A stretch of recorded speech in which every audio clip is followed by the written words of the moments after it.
Chapter 3. The Way Out of Undesirable Conditions. Having seen and realized that evil is but a passing shadow thrown by the intercepting self across the transcendent form of the eternal good, and that the world is a mirror in which each sees a reflection of himself, we now ascend, by firm and easy steps, to that plane of perception whereon is seen and realized the vision of the law. With this realization comes the knowledge that everything is included in a ceaseless interaction of cause and effect, and that nothing can possibly be divorced from law. From the most trivial thought, word, or act of man, up to the groupings of the celestial bodies, law reigns supreme. No arbitrary condition can, even for one moment, exist, for such a condition would be a denial and an annihilation of law. Every condition of life is, therefore, bound up in an orderly and harmonious sequence, and the secret and cause of every condition is contained within itself, the law. Whatsoever a man sows, that shall he also reap, is inscribed in flaming letters upon the portal of eternity, and none can deny it, none can cheat it, none can escape it. He who puts his hand in the fire must suffer the burning until such time as it has worked itself out, and neither curses nor prayers can avail to alter it.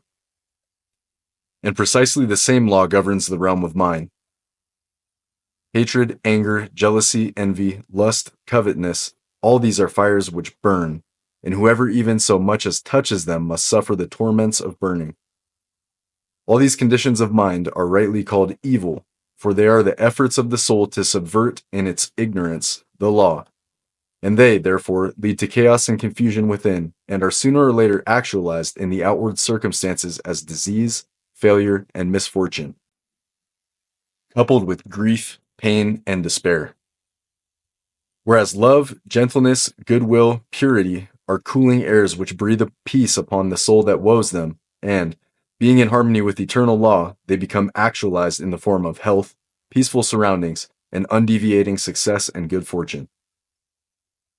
A thorough understanding of this great law which permeates the universe leads to the acquirement of that state of mind known as obedience. To know that justice, harmony, and love are supreme in the universe is likewise to know that all adverse and painful conditions are the result of own disobedience to that law. Such knowledge leads to strength and power, and it is upon such knowledge alone that a true life and an enduring success can happiness be built. To be patient under all circumstances and to accept all conditions as necessary factors in your training is to rise superior to all painful conditions, and to overcome them with an overcoming which is sure, and which leaves no fear of their return, for by the power of obedience to law they are utterly slain.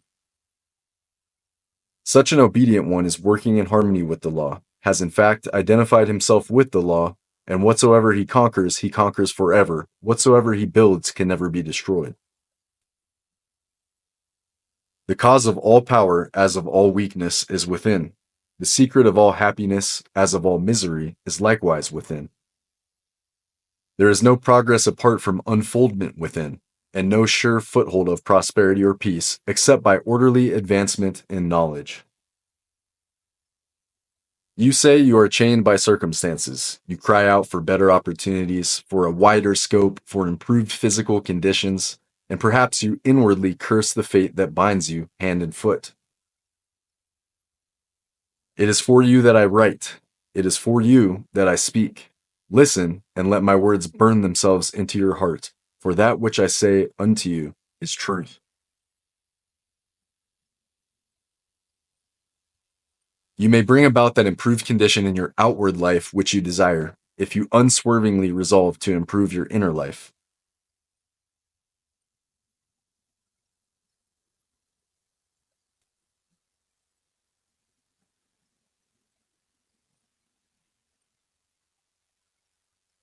I know this pathway looks barren at its commencement. Truth always does. It is only error and delusion which are at first inviting and fascinating. But if you undertake to walk it, if you perseveringly discipline your mind, eradicating your weaknesses and allowing your soul forces and spiritual powers to unfold themselves, you will be astonished at the magical changes which will be brought about in your outward life. As you proceed, golden opportunities will be strewn across your path, and the power and judgment to properly utilize them will spring up within you. Genial friends will come unbidden to you. Sympathetic souls will be drawn to you as the needle is to the magnet. And books and all outward aids that you require will come to you unsought. Perhaps the chains of poverty hang heavily upon you, and you are friendless and alone, and you long with an intense longing that your load may be lightened. But the load continues, and you seem to be enveloped in an ever-increasing darkness. Perhaps you complain, you bewail your lot, you blame your birth, your parents, your employer, or the unjust powers who have bestowed upon you so undeservedly poverty and hardship, and upon another affluence and ease. Cease your complaining and fretting. None of these things which you blame are the cause of your poverty. The cause is within yourself, and where the cause is, there is the remedy. The very fact that you are a complainer shows that you deserve your lot, shows that you lack that faith which is the ground of all effort and progress. There is no room for a complainer in a universe of law, and worry is soul suicide. By your very attitude of mind, you are strengthening the chains which bind you, and are drawing about you the darkness by which you are enveloped. Alter your outlook upon life, and your outward life will alter. Build yourself up in the faith and knowledge, and make yourself worthy of better surroundings and wider opportunities. Be sure, first of all, that you are making the best of what you have. Do not delude yourself into supposing that you can step into greater advantages whilst overlooking smaller ones. For if you could, the advantage would be impermanent and you would quickly fall back again in order to learn the lesson which you had neglected. As the child at school must master one standard before passing on to the next, so, before you have that greater good which you so desire, must you faithfully employ that which you already possess. The parable of the talents is a beautiful story illustrative of this truth, for does it not plainly show that if we misuse, neglect, or degrade that which we possess, be it ever so mean and insignificant, even that little will be taken from us, for, by our conduct, we show that we are unworthy of it. Perhaps you are living in a small cottage and are surrounded by unhealthy and vicious influences. You desire a larger and more sanitary residence. Then you must fit yourself for such a residence by first of all making your cottage as far as possible a little paradise. Keep it spotlessly clean. Make it look as pretty and sweet as your limited means will allow. Cook your plain food with all care and arrange your humble table as tastefully as you possibly can. If you cannot afford a carpet, let your rooms be carpeted with smiles and welcomes, fastened down with the nails of kind words, driven in with the hammer of patience. Such a carpet will not fade in the sun, and constant use will never wear it away. So by ennobling your present surroundings, you will rise above them, and above the need of them, and at the right time you will pass on into the better house and surroundings which have all along been waiting for you, and which you have fitted yourself to occupy. Perhaps you desire more time for thought and effort, and feel that your hours of labor are too hard and long. Then see to it that you are utilizing to the fullest possible extent what little spare time you have. It is useless to desire more time if you are already wasting what little you have, for you would only grow more indolent and indifferent.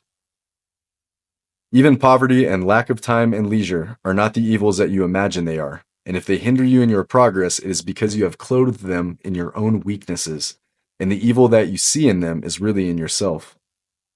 Endeavor to fully and completely realize that insofar as you shape and mold your mind, you are the maker of your destiny, and as, by the transmuting power of self-discipline, you realize this more and more, you will come to see that these so-called evils may be converted into blessings. You will then utilize your poverty for the cultivation of patience, hope, and courage, and your lack of time in the gaining of promptness of action and decision of mind, by seizing the precious moments as they present themselves for your acceptance. As in the rankest soil the most beautiful flowers are grown, so in the dark soil of poverty the choicest flowers of humanity have developed and bloomed. Where there are difficulties to cope with and unsatisfactory conditions to overcome, their virtue most flourishes and manifests its glory. It may be that you are in the employ of a tyrannous master or mistress and you feel that you are harshly treated. Look upon this also as necessary to your training. Return your employer's unkindness with gentleness and forgiveness. Practice unceasingly patience and self-control. Turn the disadvantage to account by utilizing it for the gaining of mental and spiritual strength.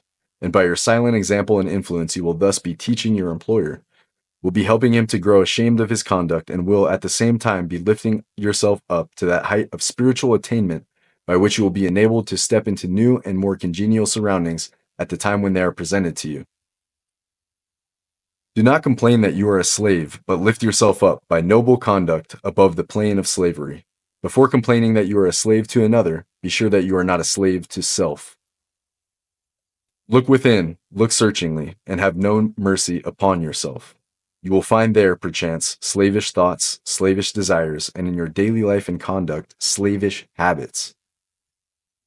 Conquer these. Cease to be a slave to self, and no man will have the power to enslave you. As you overcome self, you will overcome all adverse conditions, and every difficulty will fall before you.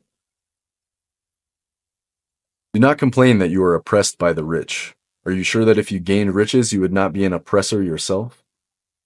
Remember that there is the eternal law which is absolutely just, and that he who oppresses today must himself be oppressed tomorrow, and from this there is no way of escape. And perhaps you, yesterday, in some former existence, were rich and an oppressor, and that you are now merely paying off the debt which you owe to the great law. Practice, therefore, fortitude and faith. Dwell constantly in mind upon eternal justice, the eternal good. Endeavor to lift yourself above the personal and the transitory into the impersonal and permanent.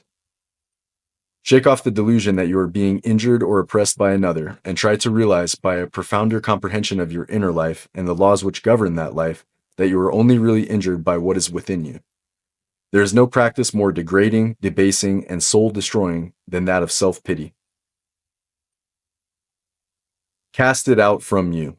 While such a canker is feeding upon your heart, you can never expect to grow into a fuller life. Cease from the condemnation of others, and begin to condemn yourself. Condone none of your acts, desires, or thoughts that will not bear comparison with spotless purity, or endure the light of sinless good. By doing so, you will be building your house upon the rock of the eternal, and all that is required for your happiness and well-being will come into you as its own time.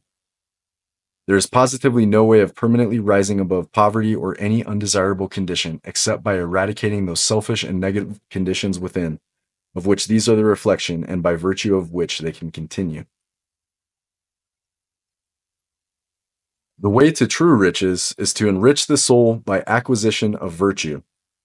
Outside of real heart virtue, there is neither prosperity nor power, but only the appearances of these. I am aware that men make money who have acquainted no measure of virtue and have little desire to do so, but such money does not constitute true riches, and its possession is transitory and feverish. Here is David's testimony. For I was envious at the foolish when I saw the prosperity of the wicked. Their eyes stand out with fatness. They have more than heart could wish. Verily I have cleansed my heart in vain, and washed my hands in innocence. When I thought to know this, it was too painful for me, until I went into the sanctuary of God. Then understood I their end. The prosperity of the wicked was a great trial to David, until he went into the sanctuary of God, and then he knew their end. You, likewise, may go into that sanctuary. It is within you. It is that state of consciousness which remains when all that is sordid and personal and impermanent is risen above, and universal and eternal principles are realized. That is the God state of consciousness. It is the sanctuary of the Most High. When by long strife and self-discipline you have succeeded in entering the door of that holy temple, you will perceive with unobstructed vision the end and fruit of all human thought and endeavor, both good and evil. You will then no longer relax your faith when you see the immoral man accumulating outward riches, for you will know that he must come again to poverty and degradation. The rich man who is barren of virtue is, in reality, poor, and as surely as the waters of the river are drifting to the ocean, so surely is he, in the midst of all his riches, drifting towards poverty and misfortune. And though he die rich, yet must he return to reap the bitter fruit of all his immorality. And though he became rich many times, yet as many times must he be thrown back into poverty, until, by long experience and suffering, he conquers the poverty within. But the man who is outwardly poor, yet rich in virtue, is truly rich, and in the midst of all his poverty he is surely traveling towards prosperity, and abounding joy and bliss await his coming. If you would become truly and permanently prosperous, you must first become virtuous. It is therefore unwise to aim directly at prosperity, to make it the one object of life, to reach out greedily for it. To do this is to ultimately defeat yourself. But rather aim at self-perfection, make useful and unselfish service the object of your life, and ever reach out hands of faith toward the supreme and unalterable good. You say you desire wealth, not for your own sake, but in order to do good with it and to bless others. If this is your real motive in desiring wealth, then wealth will come to you. For you are strong and unselfish indeed if in the midst of riches you are willing to look upon yourself as steward and not as owner. But examine well your motive, for in the majority of instances where money is desired for the admitted object of blessing others, the real underlying motive is a love of popularity and a desire to pose as a philanthropist or reformer.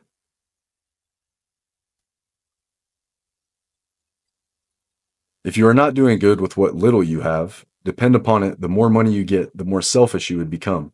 And all the good you appeared to do with your money, if you attempted to do any, would be so much insinuating self-laudation. If your real desire is to do good, there is no need to wait for money before you do it. You can do it now, this very moment, and just where you are.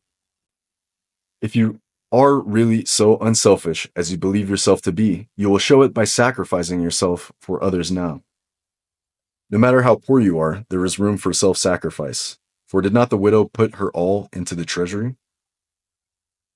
The heart that truly desires to do good does not wait for money before doing it, but comes to the altar of sacrifice and, leaving there the unworthy elements of self, goes out and breathes upon neighbor and stranger, friend and enemy alike, the breath of blessedness.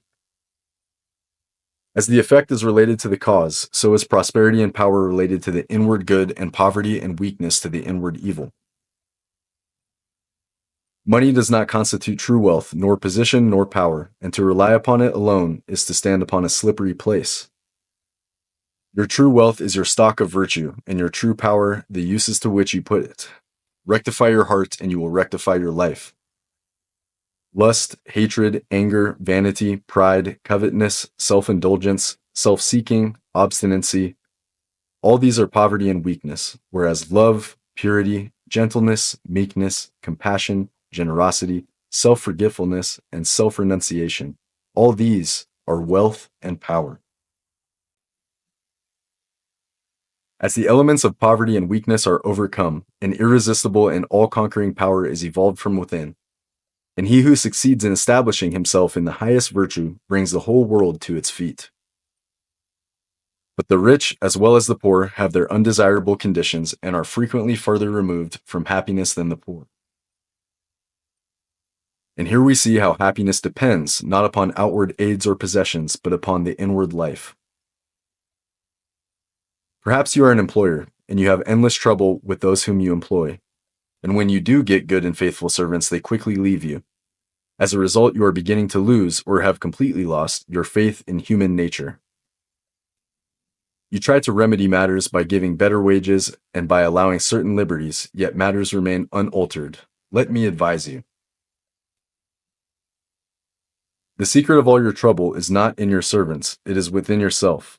And if you look within, with a humble and sincere desire to discover and eradicate your error, you will, sooner or later, find the origin of all your unhappiness. It may be some selfish desire or lurking suspicion or unkind attitude of mind which sends out its poison upon those about you, and reacts upon itself, even though you may not show it in your manner or speech. Think of your servants with kindness. Consider of them that extremity of service which you yourself would not care to perform were you in their place. Rare and beautiful is that humility of soul by which a servant entirely forgets himself in his master's good, But far rarer and beautiful with a divine beauty is that nobility of soul by which a man, forgetting his own happiness, seeks the happiness of those who are under his authority and who depend upon him for their bodily sustenance. And such a man's happiness is increased tenfold, nor does he need to complain of those whom he employs. Said a well-known and extensive employer of labor, who never needs to dismiss an employee, "I have always had the happiest relations with my workpeople." He continued, "If you ask me how it is to be accounted for, I can only say that it has been my aim from the first to do to them as I would wish to be done by." Herein lies the secret by which all desirable conditions are secured, and all that are undesirable are overcome. Do you not say that you are lonely and unloved and have not a friend in the world? Then I pray you, for the sake of your own happiness, blame nobody but yourself. Be friendly towards others, and friends will soon flock round you. Make yourself pure and lovable, and you will be loved by all. Whatever conditions are rendering your life burdensome, you may pass out of and beyond them by developing and utilizing within you the transforming power of self-purification and self-conquest. Be it the poverty which galls, and remember that the poverty upon which I have been dictating is that poverty which is a source of misery, and not that voluntary poverty which is the glory of emancipated souls. Or the riches which burden, or the many misfortunes, griefs, and annoyances which form the dark background in the web of life. You may overcome them by overcoming the selfish elements within which give them life. It matters not that by the unfailing law there are past thoughts and acts to work out and to atone for, as by the same law we are setting in motion during every moment of our life fresh thoughts and acts, and we have the power to make them good or ill. Nor does it follow that if a man, reaping what he has sown, must lose money or forfeit position, that he must also lose his fortitude or forfeit his uprightness, and in it is in these that his wealth and power and happiness are to be found. He who clings to self is his own enemy and is surrounded by enemies. He who relinquishes self is his own savior and is surrounded by friends like a protecting belt. Before the divine radiance of a pure heart, all darkness vanishes and all clouds melt away, and he who has conquered self has conquered the universe. Come then, out of your poverty, come out of your pain, come out of your troubles and sighings and complainings and heartaches and loneliness by coming out of yourself. Let the old tattered garment of your petty selfishness fall from you, and put on the new garment of universal love. You will then realize the inward heaven, and it will be reflected in all your outward life. He who sets his foot firmly upon the path of self-conquest, who walks, aided by the staff of faith, the highway of self-sacrifice, will assuredly achieve the highest prosperity, and will reap abounding and enduring joy and bliss.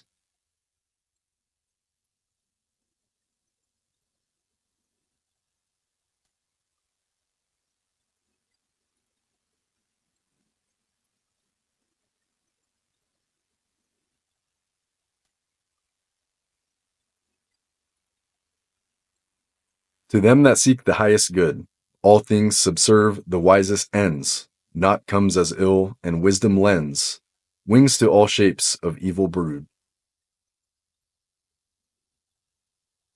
The darkening sorrow veils a star that waits to shine with gladsome light. Hell waits on heaven, and after night comes golden glory from afar. Defeats are steps by which we climb, with purer aim to noble ends. Loss leads to gain, and joy attends, true footsteps up the hills of time.